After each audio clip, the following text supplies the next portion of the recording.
11월 베트남 호치민 총영사관 인사에 최순실 씨가 개입했다는 현직 영사의 폭로. JTBC를 통해 보도됐죠. 기억하십니까? 당시 파장이 어마어마했고 최순실 게이트가 확실히 존재했다는 걸 입증하는 현직 공무원 최초의 증언이었는데요. 저희가 이분과 인터뷰하면서 향후 불이익을 당하면 다시 인터뷰하자고 했었습니다. 그런데 그 불이익을 당하고 있는 정황이 있어서 오늘 김재천 영사 직접 연결해 보겠습니다. 안녕하세요. 오랜만입니다, 영사님. 네, 오랜만입니다. 반갑습니다, 공장장님. 네, 예. 조만간 귀국하게 되신다는 얘기를, 명퇴를 하신다는 얘기를 저희가 전해 들어서 그 전에 현직에 계실 때 인터뷰를 하고 그리고 명퇴를 하시기 위해서 한국에 오시면 그때는 스튜디오에 직접 모시기로 긴 시간 예정해 두고 예약해 두고 우선 왜 이런 일이 벌어진지 오늘 간략히 한번 짚어보려고 합니다. JTBC 인터뷰 이후에 어떤 일들이 있었나요? 좀 간략하게 정리해 주시면. JTBC 인터뷰 이후에 외교부에서 감사가 왔고요. 네. 사실은 이제 세종학당이라고 저희 총영사관하고 이제 문화관광부 산하의 세종학당 재단하고 함께 최초 운영하는 표준 모델 세종학당이 이제 작년 12월에 오픈을 앞두고 있었는데. 세종학당이라는 사업을 준비하고 있었는데, 예. 예. 네. 그게 이제 전면 백지화 됐고요. 제가 문제를 외교부에 제기해서 외교부에서 이제 감사가 오게 됐는데. 네. 어제 다른 건 대충 하고 저를 집중 감사를 했죠.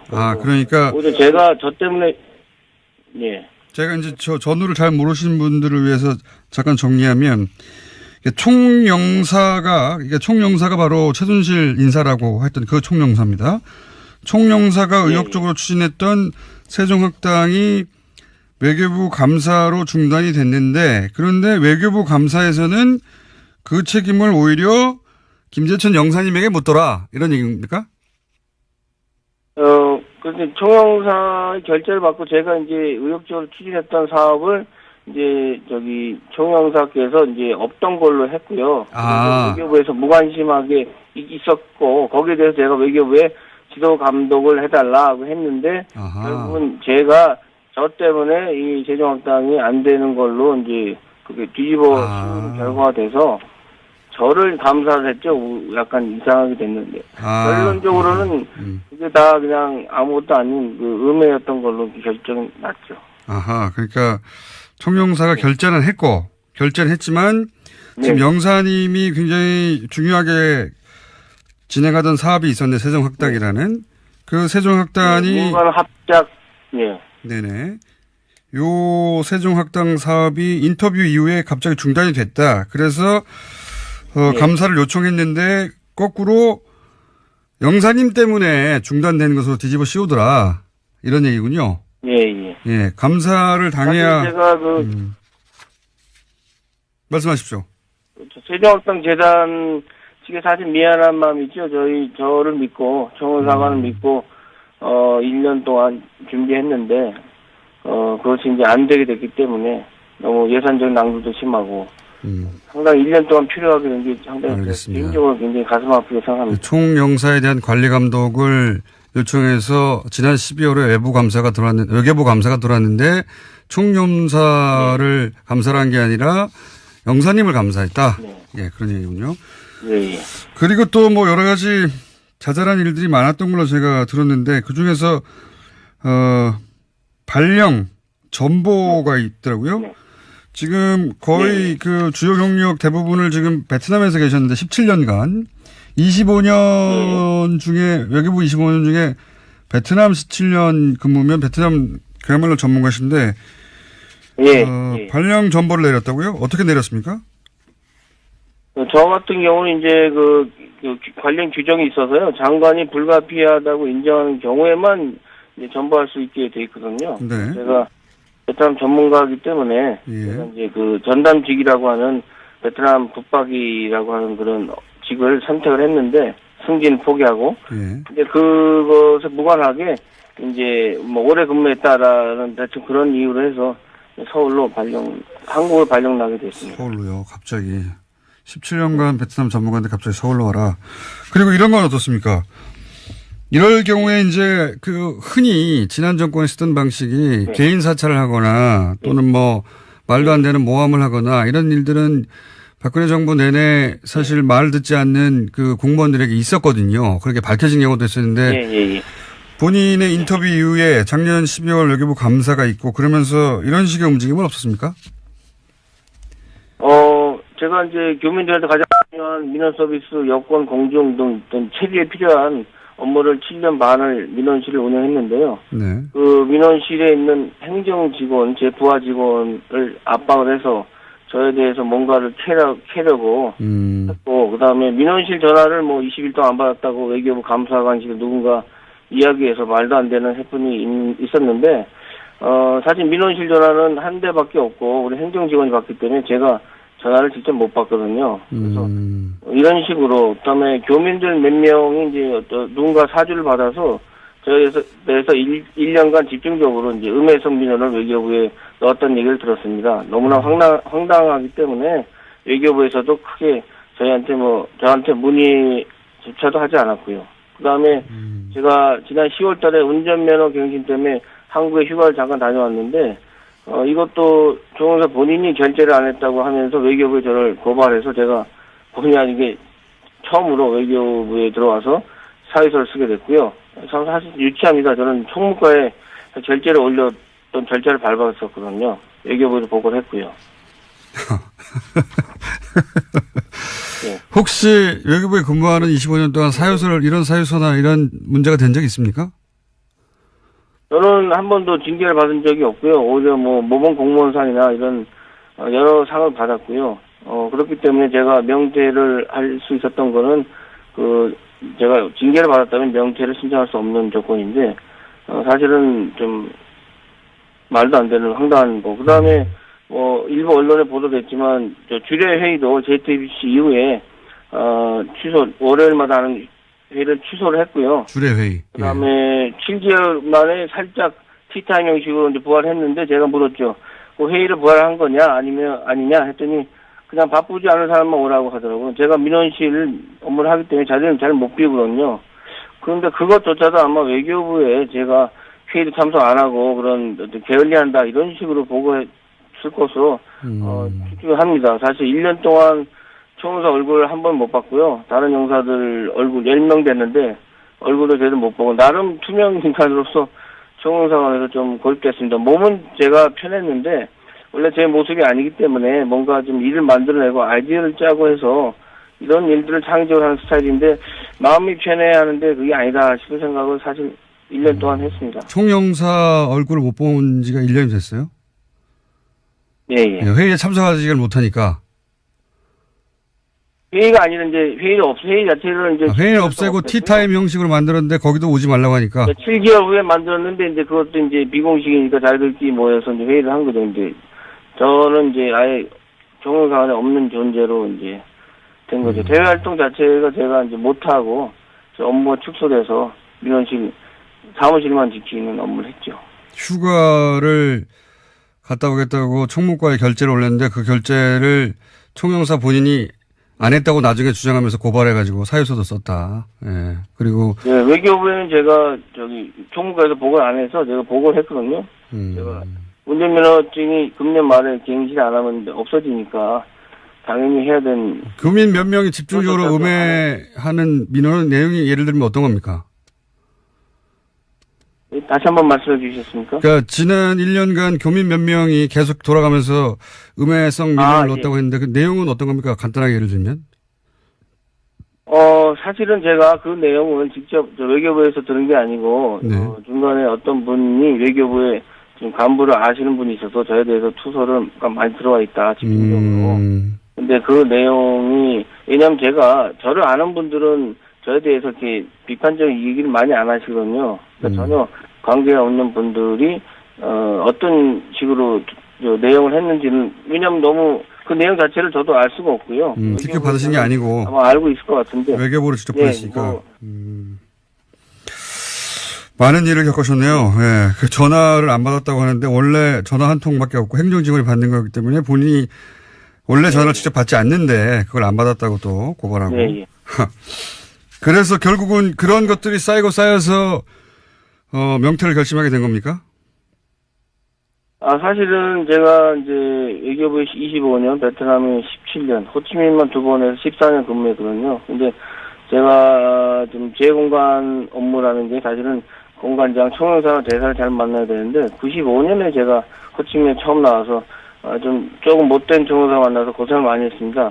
예를 들어서 최순실과 같은 그 사건 일을 많이 시키고 입에 담지 못할 부끄러운 일도 사실은 시키곤 했는데요. 사실 그때 제가 너무 자신이 싫었고 그래서 그때부터 제가 저항을 결심한 겁니다.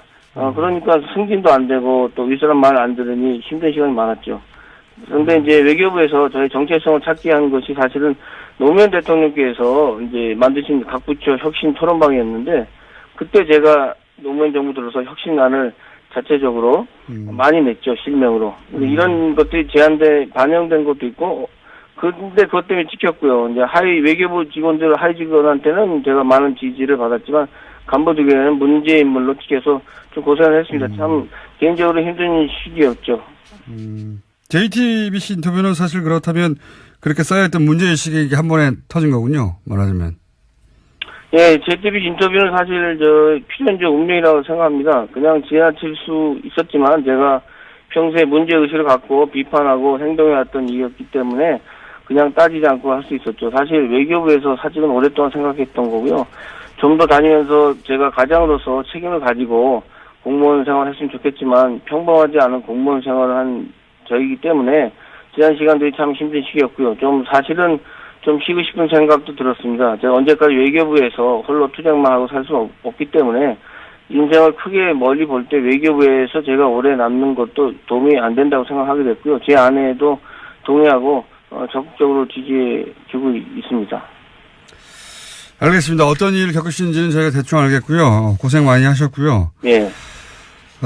그러니까 외교부도 장관이 바뀌고 일부 간부들이 바뀌어가는 중이긴 하지만 아직 오래 쌓인 어떤 구조가 문제가 크군요. 예, 그 이야기는 저희가 귀국을 2월 달쯤에 하신다고 하니까 그리고 명퇴 계획도 있다고 하시니까 그 게스트 직접 모셔서 좀 자세히 들어보겠습니다. 지금 겪고 있는 일에 대해서는 저희가 충분히 이야기를 들었습니다. 오늘 말씀 감사합니다.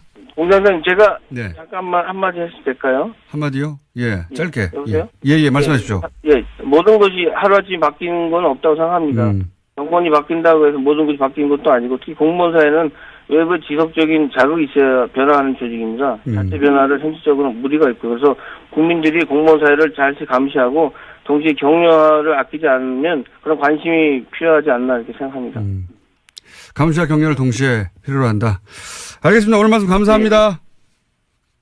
예, 감사합니다. 지금까지 김재천 영사였습니다. 11월 베트남 호치민 총영사관 인사에 최순실 씨가 개입했다는 현직 영사의 폭로 JTBC를 통해 보도됐죠. 기억하십니까? 당시 파장이 어마어마했고 최순실 게이트가 확실히 존재했다는 걸 입증하는 현직 공무원 최초의 증언이었는데요. 저희가 이분과 인터뷰하면서 향후 불이익을 당하면 다시 인터뷰하자고 했었습니다. 그런데 그 불이익을 당하고 있는 정황이 있어서 오늘 김재천 영사 직접 연결해 보겠습니다. 안녕하세요. 오랜만입니다, 영사님.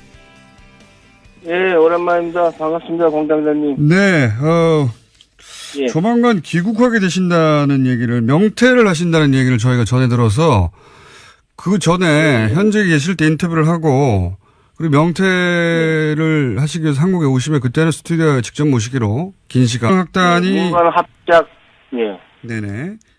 요 세종학당 사업이 인터뷰 이후에 갑자기 중단이 됐다. 그래서 감사를 요청했는데 거꾸로 영사님 때문에 중단된 것으로 뒤집어 씌우더라. 이런 얘기군요. 예. 예, 감사를 당해야. 제가 말씀하십시오. 세종학당 재단 측에 사실 미안한 마음이죠. 저를 믿고, 청원사관을 믿고, 1년 동안 준비했는데, 그것이 이제 안 되게 됐기 때문에 너무 예산적 낭비도 심하고, 상당히 1년 동안 필요하게 된 게 상당히 개인적으로 굉장히 가슴 아프게 생각합니다. 총영사에 대한 관리 감독을 요청해서 지난 12월에 외교부 감사가 들어왔는데 총영사를 감사를 한 게 아니라 영사님을 감사했다. 네. 예, 그런 얘기군요. 예, 예. 그리고 또 뭐 여러 가지 자잘한 일들이 많았던 걸로 제가 들었는데 그 중에서 발령 전보가 있더라고요. 네. 지금 거의 그 주요 경력 대부분을 지금 베트남에서 계셨는데 17년간 25년 중에 외교부 25년 중에 베트남 17년 근무면 베트남 그야말로 전문가신데 예. 발령 전보를 내렸다고요? 어떻게 내렸습니까? 저 같은 경우는 이제 그 관련 규정이 있어서요. 장관이 불가피하다고 인정하는 경우에만 이제 전보할 수 있게 돼 있거든요. 네. 제가 베트남 전문가이기 때문에 예. 제가 이제 그 전담직이라고 하는 베트남 붙박이라고 하는 그런 직을 선택을 했는데 승진 포기하고 예. 근데 그것에 무관하게 이제 뭐 오래 근무했다라는 대충 그런 이유로 해서 서울로 한국으로 발령 나게 됐습니다. 서울로요. 갑자기 17년간 베트남 전문가인데 갑자기 서울로 와라. 그리고 이런 건 어떻습니까? 이런 네. 예정해 두고 예약해 두고 우선 왜 이런 일이 벌어진지 오늘 간략히 한번 짚어보려고 합니다. JTBC 인터뷰 이후에 어떤 일들이 있었나요? 좀 간략하게 정리해 주시면. JTBC 인터뷰 이후에 뭐 외교부에서 감사가 왔고요. 네. 사실은 이제 세종학당이라고 저희 청년사관하고 이제 문화관광부 산하의 세종학당 재단하고 함께 최초 운영하는 표준 모델 세종학당이 이제 작년 12월에 오픈을 앞두고 있었는데 세종학당이라는 사업을 준비하고 있었는데, 예. 예. 네. 그게 이제 전면 백지화 됐고요. 제가 문제를 외교부에 제기해서 외교부에서 이제 감사가 오게 됐는데, 네. 어제 다른 건 대충 하고 저를 집중 감사를 했죠. 그러니까. 어제 제가 저 때문에, 예. 제가 이제 전후를 잘 모르시는 분들을 위해서 잠깐 정리하면, 총영사가 바로 최순실 인사라고 했던 그 총영사입니다. 총영사가 의욕적으로 추진했던 세종학당이 외교부 감사로 중단이 됐는데 그런데 외교부 감사에서는 그 책임을 오히려 김재천 영사님에게 묻더라 이런 얘기입니까? 그런데 총영사의 결재를 받고 제가 이제 의욕적으로 추진했던 사업을 이제 총영사께서 이제 없던 걸로 했고요. 외교부에서 무관심하게 있었고 거기에 대해서 제가 외교부에 지도 감독을 해달라고 했는데 결국은 제가 저 때문에 이 세종학당이 안 되는 걸로 이제 그게 뒤집어 씌우는 결과가 돼서 저를 감사를 했죠. 약간 이상하게 됐는데 결론적으로는 그게 다 그냥 아무것도 아닌 그 음해였던 걸로 결정이 났죠.